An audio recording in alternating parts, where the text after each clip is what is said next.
Humigit kumulang 3 beses ako mismo ang nag-deliver ng basura sa bahay ni Congressman Saldico, sa Horizon Resident at sa mga bahay ni Speaker Romualdez sa 42 Mackenzie Street, Taguig. Meron po siyang personal na kaalaman para ikonekta si Representative Saldico kay former Speaker Martin Romualdez. Mr. Chair, I'm calling Mr. Orly Regala Gutesa. Ako po'y nagpapasalamat sa pagkakataong ito. Ako po ay lumabas upang magsalita sa isyu na ito. Bilang isang dating sundalo, inaalay ko ang aking buhay para sa ating bansa. Sa pagkakataong ito, nagdesisyon akong magsalita at maglabas dahil ayokong maging masama ang kinabukasan ng aking mga anak, apo ko sa darating na panahon. Ngayon ko po napagdugtong-dugtong yung naging partisipasyon ko po sa anomalya at korupsyon na ginawa at lumalabas sa hearing na ito.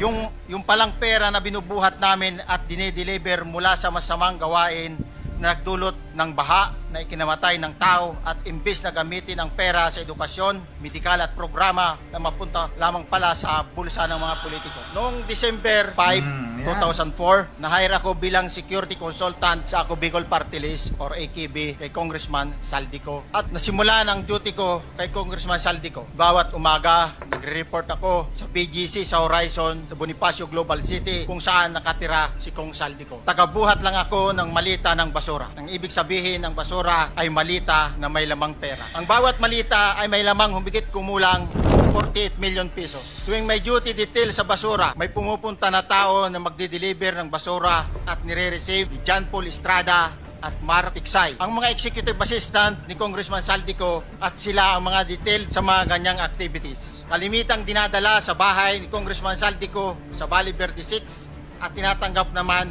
ni Mark at ni Paul. Ang isa ba ang nasabing basura, ito ay bawas na. Halimbawa, nag-akyat kami ng 46 na malita. Ibababa lamang namin ay 35 malita para i-deliver sa bahay ni House Speaker Martin Romualdez.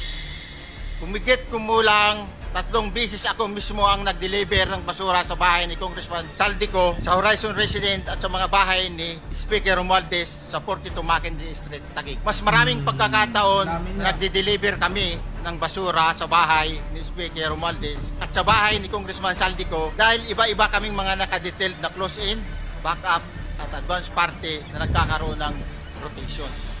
Alam ko po, nanganganib ang buhay ko at ang aking pamilya sa ginawa kong paglalahad na ito. Sa katotohanan ng lahat ay nilagdaan ko ang salaysay na ito ay kusang loob at walang anumang pamimilit at bunsod lamang ng hangarin matulungan ang ating bansa. Dahil kabaro ko sa Philippine Marines, ang sentro ngayon ng atake, si Master Sergeant Gutesa, na dumalo sa pagdinig. Alam nyo na, hindi ko nababanggitin, nilayo ko ng mga ganyan-ganyan. Ito yung unang pagkakataon na may ganito akong paksa. Alam nyo naman, pakanta-kanta lang ako yung mga inspirational messages ko. Ayoko sana sa ganito. Pero kahit sa munting pamamaraan lang, matulungan ko siya kung paano magpaliwanag. Yung sinasabi na peke na notaryo doon sa kanyang sinumpaang salaysay. Okay?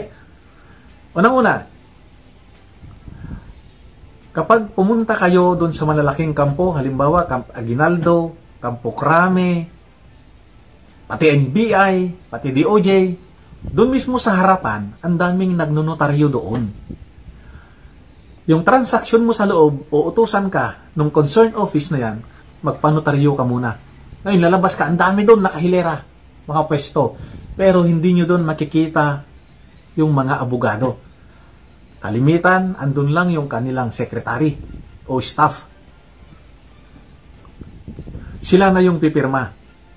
Pero bakit tinatanggap yun? Kasi walang issue. Ito, may issue dahil siya lang yung kaisa-isahang bumanggit doon sa pangalan na binanggit niya.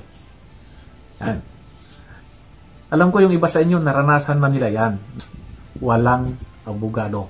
Ang pipirma doon, yung secretary lang. Sa probinsya, kalimitan ang nakikita doon kasi yung mga abogado dahil kukunti lang yung tao eh. Pero sa Metro Manila, sabi ko nga, kalimitan, staff o secretary lang. Marami pang nagsasabi doon, nakakasuhan daw siya. Anong ikakaso nyo doon? In good faith naman yung pagpapirma niya. In good faith naman yung pagpapanotaryo niya. Oh, di ba? Ang kasuhan yung sekretary ng abogado, yung pumirma doon. At pustahan tayo. Kung kontra dun sa binanggit niya na pangalan, yung abogado na yon, hindi na yun magrereklamo, di ba? Number 2. Ito yung sitwasyon na bibihirang mangyari, pero naranasan ko kasi yon. Yung, pwede namang siya yung pumirma, halimbawa lang, siya yung pumirma. Pero tinakot na siya, tatakutin siya. Hindi naman yung takutin na may mangyayari sa iyo pag hindi mo talikuran yung pirma mo. Hindi naman ganun ang manakot. Alam niyo yung manakot? Kasi sabi ko nga, nasubukan ko na lahat yan. Simple lang yan. Halimbawa, tatawag ka. Attorney, kung hindi mo tatalikuran yung pirma mo na yon, alam ko kung saan nag-aaral yung mga anak mo. Ganun lang panakot. Ang dali lang yan. Di ba? Simple lang. Eh, siyempre si attorney, ano na yan, talagang parang nasindihan na yung point niya yan. I-deny na niya. Pero bibihirang mangyari yon. Ito pa, yung sinasabi nila na sinungaling daw si Tapgute, hindi nyo kilala yung tao. Ako, kilala ko siya personal. Ang sundalo may kanya-kanyang field of specialization. May infantry, may supply, ano ba yun? Quartermaster. Kami, parehas kami ng field of specialization.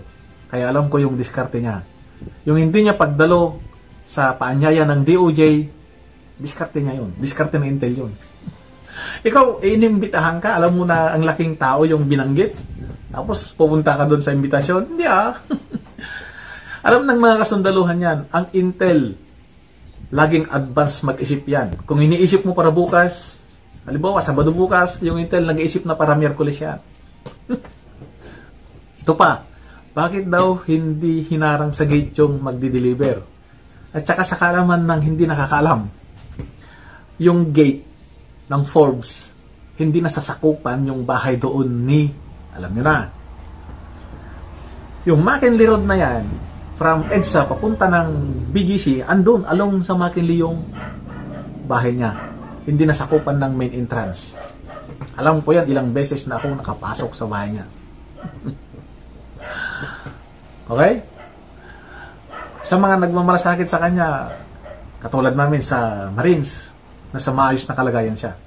Ayaw niya lang magtiwala siguro sa ibang tao. Lalo na dun sa nag-imbita sa kanya. Ako, ayaw kong magbanggit ng mga, neutral lang ako. Para lang kay Tapgute yung pinaliwanag ko. Alam niyo naman, may kasabihan. Marines is always a Marines. One for all. Tao niya. Hindi ko po siya na-meet during pagdadala. Ang tao niya po ay may alias lang Paul at Mark. Dahil sila po yung nag-message po sa akin through Viber, disappearing message po iyon, na doon ko po dadalhin. Tuwing may duty detail sa basura, may pumupunta na tao na magdi-deliver ng basura at nire-receive ni John Paul Estrada at Mark Tiksay. Ang mga executive assistant ni Congressman Saldico at sila ang mga detailed sa mga ganyang activities. Ang mga nangyayari kapag duty kami sa basura, kalimitang dinadala sa bahay ni Congressman Saldico sa Valle Verde 6 at tinatanggap naman ni Mark at ni Paul. Pagkatapos naming may baba ang nasabing basura, ipinapasok sa bahay ni Congressman Saldico sa Valle Verde 6 at binibilang ni Mark at ni Paul. Alam ko na ang laman ng maleta ay pera sapagkat nakita ko si Paul na binuksan ang maleta at inilabas ang laman para bilangin.